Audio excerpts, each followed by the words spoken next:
নমস্কার বন্ধুরা, আমি শুভ্রনীল। চক্কর ৩০২ দেখলাম।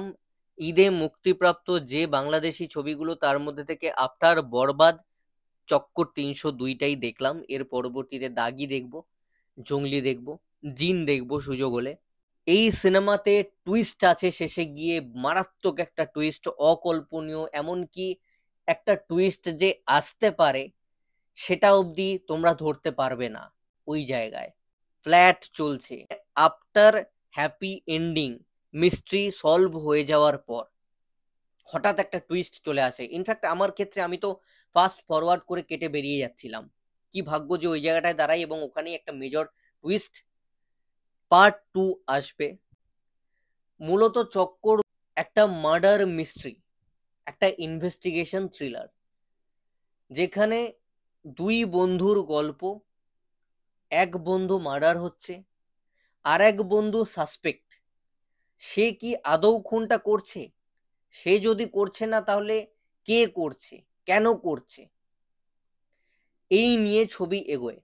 কিছু কিছু জায়গায় একটু স্লো ফিল হবে, বোর মনে হবে, বাট সেটা নেগলিজেবল, সবার ক্ষেত্রে নয়। এই ছবিটা কিন্তু নিশ দর্শককে মাথায় রেখে বানানো, ইন্টেলেকচুয়াল যে দর্শক, মাল্টিপ্লেক্সে ওরিয়েন্টেড সিলেক্টিভ অডিয়েন্সের জন্য এই ছবিটা, সবার জন্য নয়। একটা মাস ছবির দর্শক যদি এই ছবিটা খুলে বসো, সে 10 মিনিট পর বলবে কি হচ্ছে, বিরক্তি বোধ করবে, উঠে যাবে। তার মানে ছবিটা কিন্তু খারাপ না। একটা ঈদেই মাস ছবি, তার সাথে একটা থ্রিলার, এরকম চক্কর ৩০২ এর মতন ছবি হচ্ছে। তবে বাংলাদেশি অনুযায়ী ভালো মেকিং হলেও আমরা যেহেতু ভ্যারাইটি দেখি, বা তোমরা তো আমাদের ছবি দেখো, তোমরা তো জানো যে থ্রিলার তোমরা দেখে অভ্যস্ত। আমাদের এই গল্পটা আমাদের এখানকার ওই সাউথের ইন্ডাস্ট্রি যদি পেতো, ফাটিয়ে দিত। এতটা ভালো গল্প হয়েছে, এবং একটু ডিউরেশনটা কম্প্যাক্ট করা যেত, ছোট করা যেত, তাহলে আরো টাইট হতো স্ক্রিন প্লেটা। ওই জিনিসটা আমার মনে হয়েছে। প্রোডাকশন ওয়াইজ বোঝা যাচ্ছে যে বাজেট কম, চেষ্টা করেছে যথাসাধ্য, গল্পটাই মেনলি এখানে ফোকাস। তবে মনে হচ্ছে যে একদম একটা বাংলাদেশি ছবি দেখছি। ভিজুয়ালি কোনো রকম সেই ট্রিটমেন্ট নেই। মোশাররফ করিমের অ্যাক্টিং চরম, প্রত্যেকের অ্যাক্টিং চরমই বলবো। দু একজনের কিছু সিনে মনে হচ্ছিল যে না, অ্যাক্টিং হচ্ছে, সিনেমার জন্য করছে।